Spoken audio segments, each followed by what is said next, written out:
জীবনের প্রতিটা সময়ে যে ভালো কাটবে এমন কোনো কথা নেই। কোনো কোনো সময় কিন্তু আমরা অনেক খারাপ থাকি, তবুও ভালো থাকার চেষ্টা করি। এই যে আমাদের বাড়িতে এতটা সমস্যা, তার মধ্যেও কিন্তু আমরা হাসি খুশি থাকার চেষ্টা করছি, একে অপরকে সাপোর্ট করার চেষ্টা করছি। আমার যে দেওরটা চলে গেছে তারপরের থেকেই কিন্তু আমার যা, তারপরে জায়ের মেয়ে নিশা, তোমরা তো সবাই চেনো ওকে, সবাই কিন্তু ভীষণ পরিমাণ অসুস্থ। যেই জন্য নিশাকে নিয়ে আমি ডাক্তারের কাছেও গেছিলাম, অনেকটা ছোটাছুটিও করেছি। অনেকে অনেক রকমের কথা বলে যে এই রকম পরিস্থিতিতে কেন আমি ভিডিও করেছি। যেহেতু আমি ডেলি ব্লগ আপলোড করি, একটু হলেও কিন্তু ভিডিও শ্যুট করে রাখি, ভালো খারাপ সমস্তটাই তোমাদের সাথে শেয়ার করার জন্য। তাই বলে কি আমার মধ্যে কোনো দুঃখ কষ্ট নেই? এরকমটা না। অনেক দুঃখ কষ্ট বেদনা সমস্ত কিছু সহ্য করেও কিন্তু ভিডিওগুলো আমরা করি। যারা ভিডিওগুলো করে তারাই একমাত্র বলতে পারবে যে কোন পরিস্থিতিতে তারা সেই ভিডিওগুলো করছে। হয়তো আমি ভিডিও করি বলে আমি তোমাদের সবার কাছে খারাপ হয়ে যাচ্ছি, তবে ভিডিওটা দেখছেই বা কয়জন? হয়তো আমি শখে করে ভিডিওটা করছি, একদিন না একদিন ইউটিউব থেকে ঠিকই আমি চলে যাব। কারণ এই যেভাবে ভিডিও করছি, এতটা পরিশ্রম করছি, এতটা কষ্ট করছি, তারপরেও তো ভিউ নেই, তাই না? তাহলে আর ইউটিউব করে কি লাভ হবে আমাদের, বলো? ইউটিউবে এসেছিলাম একটা আশা নিয়ে যে এখান থেকে একটু হলেও সবাইকে চেনা জানা হবে, সব বন্ধুরা হবে, কিছু লোক অন্তত আমাদেরকে চিনবে। সেই জায়গাটা ধীরে ধীরে নষ্ট হয়ে যাচ্ছে, সেই জন্যে আর ভালো লাগে না। এখান থেকে যেই কয়জন বন্ধু পেয়েছি, একদম কাছের মানুষ দুই একজন আছে, তারা কিন্তু সত্যিই খুব কাছের, যাদের সাথে নিয়মিত কথাবার্তা হয় বা তারা আমার সুবিধা অসুবিধা সমস্ত কিছুতেই আমাকে সাপোর্ট করে, কথা বলে। খুবই ভালো লাগে যে এই ইউটিউবে এসে কিন্তু আমি এরকম ভালো ভালো বন্ধু পেয়েছি। এখন আর ডেলি ব্লগ আপলোড করতে পারছি না, তার একটাই কারণ, যেহেতু ভিউজটা প্রচুর পরিমাণ ডাউন হয়ে গেছে। যদি কখনো ভিউজ ফিরে পাই তাহলে কিন্তু অবশ্যই চেষ্টা করব ডেলি ব্লগ দেওয়ার। আর আপাতত যারা আমার ভিডিওটা দেখছো, সবার কাছে আমার একান্ত রিকোয়েস্ট, প্লিজ সবাই একটা করে লাইক কমেন্ট করো, পারলে ভালো লাগলে ভিডিওটা একটু শেয়ার করে দাও। আর এখন কি বলো তো, যেহেতু বাড়িতে অসুস্থ চলছে, সিদ্ধ টিদ্ধ রান্না করছি, সেই জন্য তেমনভাবে আর ভিডিও করছি না বা তেমনভাবে শেয়ারও করছি না।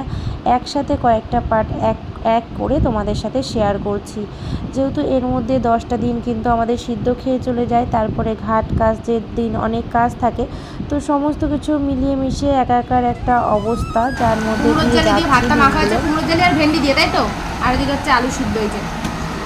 আমিও খাচ্ছি, কুমড়োর জালি দিয়ে ভাত মাখিয়েছি আর আলু সিদ্ধ। আর এটা হচ্ছে তোমাদের দাদা ভাই, স্যার খাচ্ছে উচ্ছে সিদ্ধ, কুমড়োর জালি, ভেন্ডি, আলু সিদ্ধ। আলু খাই না, সবসময় হিরো সেজে থাকে, উনি হিরো। ওরই একা সাজগোজ করতে ইচ্ছা করে, আর কারোর ইচ্ছা করে বল। দুপুরের খাওয়া দাওয়া হয়ে গেছে। ওই যে তোমাদের দাদা ভাই শুভমিতা আর আমি যাচ্ছি নিশাদের বাড়িতে হাঁটতে হাঁটতে। তো জাস্ট খেলাম সবেই, কিন্তু খেতে খেতে অনেকটা বেলা হয়ে গেছে, এখন বাজে 3:30। আর আমাদের এখানকার পরিবেশটা দেখো কত সুন্দর, একদম সুন্দর একটা হাওয়া চলে, দারুণ পরিবেশ। আর শুভমিতাও আসবে, কিন্তু সাইকেলে কি একটা ডিস্টার্ব হচ্ছে বলে ও ওখানে দাঁড়িয়ে রয়েছে। আমি যাচ্ছি, কারণ আমি অন্যান্য সময় না সময় পাই না যেতে। এখন ভাবলাম খাওয়া দাওয়া হয়ে গেছে, একটু সময় আছে, যাই। সারাদিন এতটা কাজের চাপ থাকে না, বেরোনো হয় না। আমাদের বাড়ির সামনের রাস্তা, ছোট ছোট কয়েকটা দোকান হয়েছে। এই যে দেখো বিলটা কত সুন্দর লাগছে দেখতে, পুরো সবুজে সবুজ হয়ে গেছে একদম, কারণ জল শুকিয়ে গেছে তো, ঘাস হয়েছে, অনেক ঘাসে ভরে গেছে। শুভমিতাও চলে এসছে, এই যে ওরকমই চালাচ্ছে। কারণ শুভমিতা বড় সাইকেল চালাতে শিখে গেছে, ওর দিদির সাইকেল, ওর দাদার সাইকেল নিয়ে নিয়ে চালায়।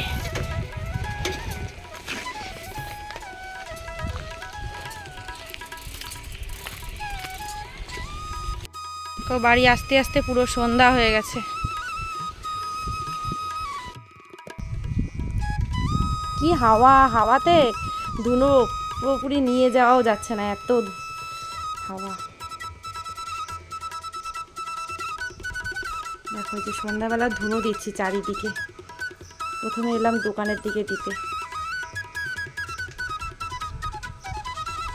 এত হাওয়া, এত হাওয়া।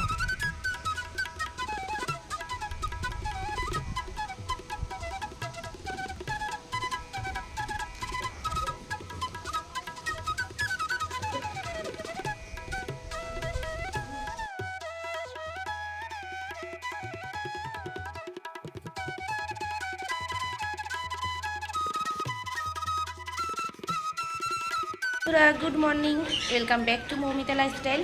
তো আজকে অনেকটা বেলা হয়ে গেছে আবার ঘুমের থেকে উঠতে উঠতে, কারণ কি কালকে যেহেতু অনেকটা ভোরে উঠেছিলাম ওই জন্য আজকে অতটা সকাল সকাল উঠিনি। কিন্তু আজকে আমাদের হচ্ছে 10 দিনের ঘাট কাজ, অনেক কাজ রয়েছে। মানে বুঝতেই পারছো 4 জনের যত জামা কাপড় আছে, ঘরের জিনিসপত্র ধোয়া মোছা সমস্ত কিছু করতে হবে। জানি না আমার কতটা সময় লাগবে এই কাজগুলো করতে, তবে সকালবেলায় হালকা কিছু খাবো, জানি না কী খাবো, তবে কিছু একটা খাওয়া দাওয়া করে তারপরে কাজগুলো আমি শুরু করব। তারপরে তো নখ টোখ কাটতে হবে, এই জন্য লোক আসবে, তো সেগুলোও করতে হবে। তার আগে কাঁচা ধোয়াটা করে নিই, কারণ কাঁচা ধোয়া করতেই কিন্তু মেন অনেকটা সময় লাগে, কারণ অনেক কাঁচা ধোয়া থাকে। বুঝতেই পারছো একটা বাড়ির যত রকমের কাঁচা ধোয়া থাকে, যেমন বিছনার চাদর থেকে শুরু করে গায়ে দেওয়ার ব্ল্যাঙ্কেট, কম্বল, তারপরে জামা কাপড় সমস্ত কিছু কাচতে হবে। তো চলো, অলরেডি দেখো আমি ওই যে ওখানটায় কিন্তু কিছুটা বের করে রেখে দিচ্ছি, ওগুলো কিন্তু সব আমি কাচবো। তা বাদেও আরও যে স্কুল ব্যাগ ট্যাগ রয়েছে ছেলেমেয়ের, ওগুলোও সব কাচা ধোয়া করবো, ঠিক আছে। আর বাইরে হচ্ছে এই দেখো পুরো রোদ্দুর ঝলমল করছে, কিছু দেখাও যাচ্ছে না।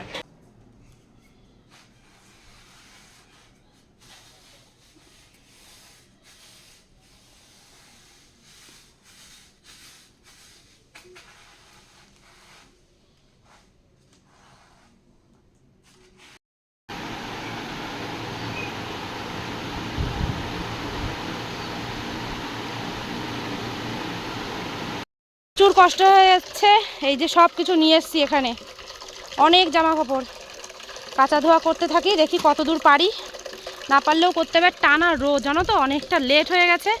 ভোরবেলা উঠে যদি কাঁচা ধোয়াটা করতাম ভালো হতো। প্রচুর রোদ, ছেলে ভীষণ বিরক্ত করছে, যে জন্য অনেক লেট হয়ে গেল আমার। করে দিচ্ছে জামা কাপড়গুলো ধুয়ে ধুয়ে এখানে এনে দিচ্ছে, মানে ধুয়ে রাখছি, ও আবার এনে এনে আমাকে দিচ্ছে।